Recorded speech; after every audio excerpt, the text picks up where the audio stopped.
valedictorian. Ako napunta ng Digos, Davao del Sur. Utang anak tagal.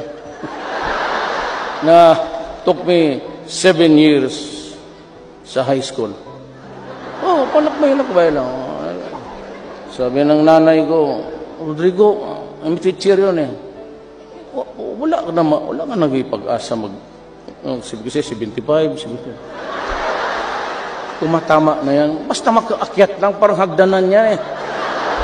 Kung hindi ka makailangan na mag-95 malayo, hulog ka ba dyan?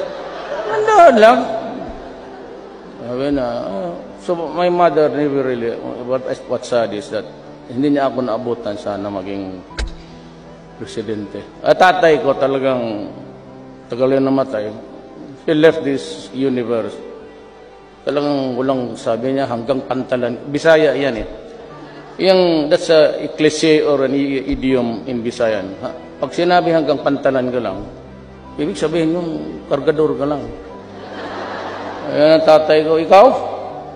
Oh, hindi kami no, I mean, he died. Hindi ko masaya maganda ang relasyon.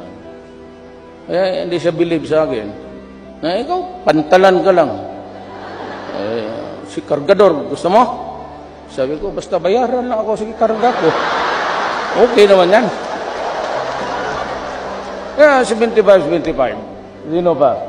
Yasay. Karumate ko man to. Karumate kami sa law school. UP siya, Padre Paura, San Beda ako. Bright. Doresa. Doon ako napunta sa high school na nandoon si Doresa. Naabutan ko siya. Nauna pa siya graduate sa akin.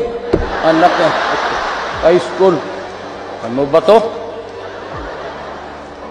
Totoo. Doresa was valedictorian pag-graduate. Puro yan sila valedictorian. Ang defense secretary, John Lorenzana. Alam mo, hindi ko alam yan. Pastor Kibuloy is from doon pinanganak ko, Tabato City. Si Delvin assigned on sa, he brought in the second, 1 battalion of the Scout Rangers noon.